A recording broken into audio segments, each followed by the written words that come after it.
Amiguinhos e amiguinhas, estamos aqui mais uma vez. Doni sempre começando um Cafeína, agradecendo já a nossa querida e estimada audiência. Exatamente, pessoal. É o seguinte, eu espero que todo mundo esteja fazendo bons investimentos. Aliás, como de praxe, esse vai ser o tema central do nosso programa. Mas que aspecto a respeito de investimentos?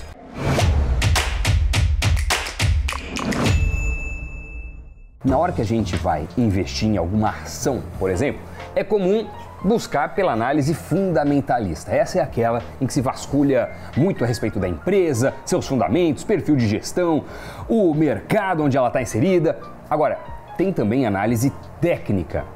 Nesse perfil, não tem uma dependência de equações, nem de um extenso estudo sobre o setor e a companhia em si. Funciona de um jeito um pouco diferente. Para aqueles que seguem ou acreditam na escola gráfica ou na escola técnica, nada mais é do que prever o movimento das ações olhando o retrovisor, ou seja, o histórico. Aliás, vamos dar uma pitada da história aqui. Vocês sabem quem... A pitada.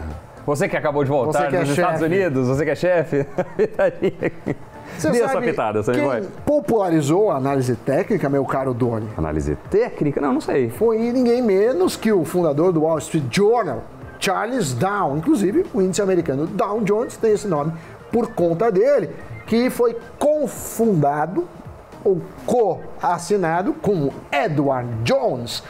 Então, o Dow Jones Company. É o nome dos dois caras. Isso. Eles não foram muito criativos. São os cofundadores, entendi. Charles Dow, Doni, não acreditava que o preço dos ativos representava a visão dos investidores daquele negócio ou empresa, mas sim refletia uma percepção psicológica a respeito do que era caro ou barato. Por isso, veio a chamada teoria de Dow.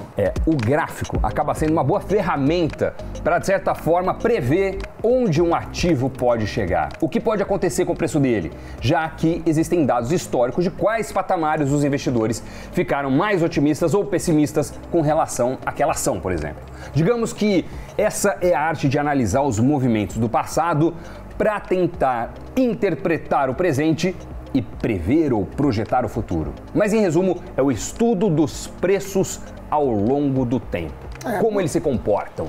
Só que muitos acham que num gráfico basta analisar se o ativo está em alta, baixa ou andando de lado, o que acaba sendo uma análise simplista. No entanto, para os que acreditam na análise gráfica, existem ao menos 3 gráficos que o investidor pode usar para entender a evolução de preço de uma ação no decorrer do tempo. Então, Doni, a gente tem linhas, o clássico, barras e o candlestick. Esse último é o mais utilizado, uma vez que o em linhas só mostra a evolução dos preços de fechamento, mas sem revelar como o ativo se comportou durante o dia. E o de barras não é eficaz para mostrar as chamadas viradas, guinadas, que acontecem em um pregão. Mas o gráfico de candlesticks é muito interessante, porque ele consegue resumir todas as informações em uma figura gráfica. Cada uma das barras se parece com uma vela, né? É um corpo e um pavio, digamos assim, para cima ou para baixo. E ele mostra o movimento do ativo no determinado período. Num gráfico de 4 horas, num dia, de hora em hora, enfim. A parte do corpo da vela, a parte mais grossa do candle, mostra quanto a ação subiu ou caiu, da abertura até o fechamento. Tem ainda uma distinção por cores. Se a cor desse corpo for cor branca, verde ou azul, significa que o ativo subiu naquele período. Se for vermelho ou preto, significa que ele caiu. Além disso, tem o pavio. Então, o pavio que está para cima desse corpo indica qual foi a máxima que aquele ativo atingiu no dia. O pavio que está para baixo do corpo mostra qual foi a mínima daquele ativo naquele período. E tem ainda outros inúmeros indicadores que podem ser observados. Tem o de suporte e resistência, que é bem famoso, tem o engolfo de alta, engolfo de baixa, martelo, estrela cadente. São formas de como o gráfico se comporta e como os analistas identificam determinados movimentos para tentar achar ali as mudanças, as transições e, consequentemente, a melhor hora de comprar ou de vender. E para entender melhor estas e outras funcionalidades que a análise gráfica proporciona, a gente tem que chamar o especialista nisso, e não sou eu, nem o Doni, sim ele, o homem Hugo Carone, que vai dar uma mão. É contigo, Hugo, pode rodar. E aí, pessoal, tudo bem? Eu vou falar aqui de uma forma bem rápida para dar tempo de olhar tudo. Qualquer coisa, diminui a velocidade no YouTube aí para você olhar com mais calma. Mas a gente vai falar aqui de 5 pontos. Qual o primeiro? Já na tela, gráfico de linha. Mas qual a diferença do gráfico de linha pro candle? O gráfico de linha, no exemplo aqui, é um gráfico mensal. Ele só traz o valor de fechamento de cada mês. Então ele não traz tanta informação quanto a gente gostaria. Com isso, como é que você pode fazer? Você vai trabalhar com um gráfico chamado gráfico de candle, ou gráfico de vela, ou candlestick, que é essa que está na tela agora. Aí já facilita, você bate o olho, já sabe que mês foi um mês de queda, barrinha em vermelho, você já sabe que mês foi um mês de alta, as barras estão em verde, até dá para adaptar a cor se você quiser, mas é mais ou menos o padrão do mercado como está na tela. E o que mais ele traz de informação? Bom, aqui na tela eu tenho um exemplo do gráfico mensal, então cada barra dessa representa um mês inteiro. E aqui eu tenho, por exemplo, a máxima desse mês, o valor de abertura dele, o valor de fechamento e o valor mínimo.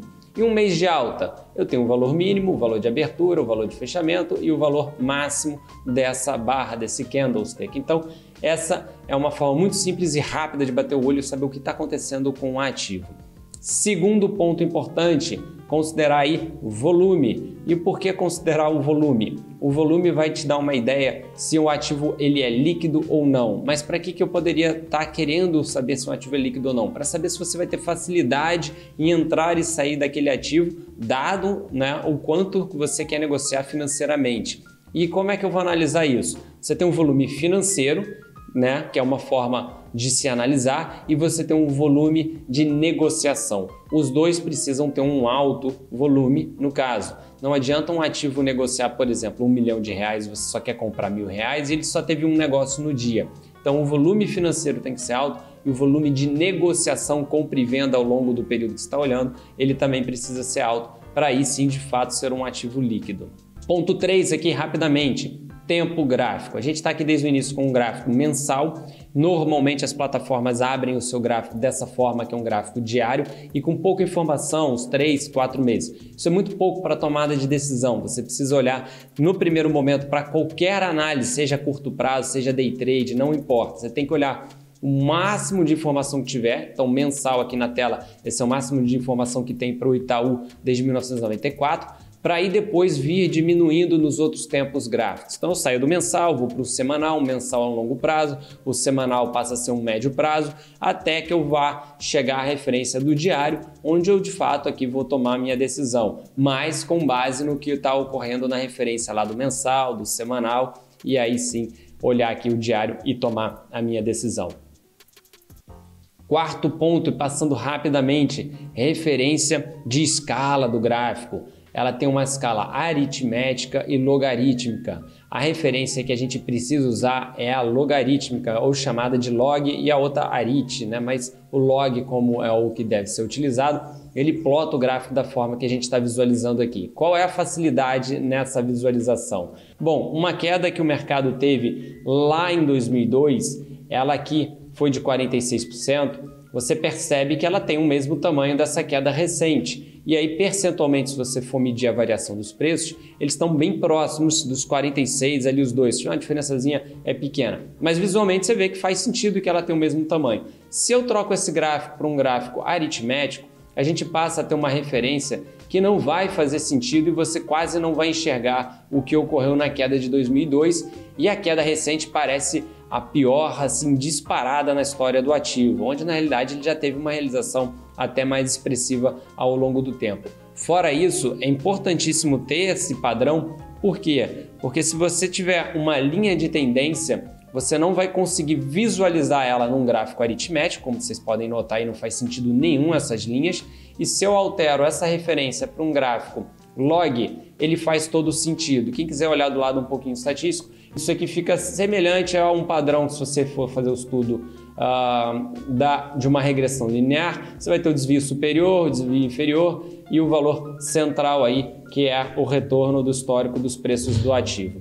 Com base nisso, a gente passa a ter um padrão onde a gente não tinha percebido esse padrão se o gráfico tivesse em aritmético, e aqui em log ele funciona perfeitinho e bonitinho. Passando para a nossa quinta dica correndo, ajuste. O que bem é um ajuste? O ajuste é qualquer referência que for paga no ativo ou que venha a modificar o preço, como por exemplo JCP, dividendo, algum agrupamento. Isso modifica o histórico de cotação do ativo. Se você não fizer essa alteração, esse gráfico que está na tela que vocês estão visualizando, tem todo o ajuste que já foi feito e pago com relação ao Itaú. Se eu tiro essas referências históricas, muda completamente o que ocorre nos preços do ativo. Mas qual é a diferença nesse ponto aí? Bom, essa visualização é de fato os preços que o Itaú foram cotados no passado. Então, por exemplo, em 2008 você tem a referência dele que o ponto mínimo histórico dele foi de 16, quase 17 reais, 16 reais e pouquinho. Esse foi o ponto mínimo em 2008, crise. E aí se a gente ajusta o gráfico, proporcionalmente quem pagou aqueles 16, quase 17 reais, seria hoje um valor para quem investiu de 3 reais e pouco nessa região aqui, a crise de 2008. Por que 3 e pouco? Porque você ao longo do tempo foi recebendo provavelmente JCP e dividendo desse ativo e aí o seu preço pago foi sendo descontado. Então com isso seria proporcionalmente a esse valor. Por isso dessa diferença no histórico. E por que o gráfico então a gente precisa fazer esses ajustes? Se você não fizer esses ajustes, quando você faz uma projeção, ou até mesmo a linha de tendência como mostrei da Eletrobras, o ativo anterior ali no longão com log aritmético. Se você não faz esse ajuste, você não vai encontrar o padrão que o mercado às vezes pode estar buscando para aquele ativo. Então foi muito rápido as 5 dicas que eu queria passar para vocês, só lembrando o seguinte, isso aqui não é suficiente para que você saia já analisando um ativo e tomando decisão de investimento. Isso aqui é um ponto básico que vocês precisam conhecer do gráfico para aí depois começar a evoluir mais no estudo de vocês. Tchau, tchau pessoal, até a próxima! Muito obrigado, Hugo Caroni, pela participação aqui, este que é um craque. E olha, depois dessa aula eu acho que a gente pode falar sobre outros pontos que valem a pena para quem pretende começar a fazer esse tipo de análise ou basear os seus investimentos na análise técnica. Bom, um estudo do Thomas Buchholz, que levou 14 anos para ser concluído, levantou como mais de 500 ações americanas se comportaram usando análise gráfica. E o resultado obtido foi que entre 80% e 90% dos movimentos das cotações foram acertadas na mosca analisando tecnicamente. Já outras pesquisas semelhantes que foram feitas ao longo do tempo apontaram que em média 70% das vezes as cotações foram corretamente previstas pelos modelos. E você sabe, Doni, quem é o usuário convicto de gráficos, pelo menos historicamente falando? Quem? Ninguém menos que George Soros. Ele é um dos mais bem-sucedidos investidores, né? Quem não conhece vale dar uma googada. Mas claro, como em outras áreas, há diversas críticas. E ela, na maioria das vezes, vem de quem utiliza outras análises, como a fundamentalista. É comum dizerem que o passado não serve como preditor, ou seja, se isso aqui, essa linda peça que compramos, fosse uma ação e estivesse à venda por 10 reais, não importa se ela veio de 20, de 0, 10 é o melhor valor para ela. Senão ninguém compraria. Se todo mundo achasse que valeria ou valesse menos, ninguém pagaria 10. Se todo mundo achasse que valesse mais, ninguém venderia a 10. Então, muitos falam disso. Essa é mais ou menos uma das formas de eficiência do mercado, a qual eu uso. Mas não desprezo a análise técnica no sentido que eu não uso, mas não quer dizer que é porque eu não uso que não funciona. Então, vale sim essa dica e o programa de hoje.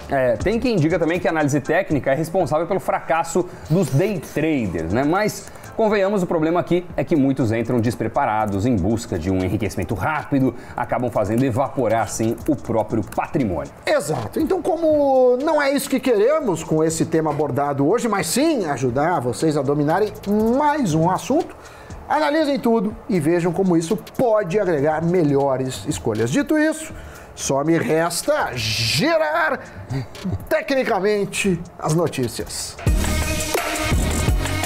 A agência de monitoramento financeiro da Rússia, Rosfinmonitoring, disse nesta sexta-feira que estava usando um software para rastrear transações de criptomoedas e que espera melhorar as capacidades da ferramenta.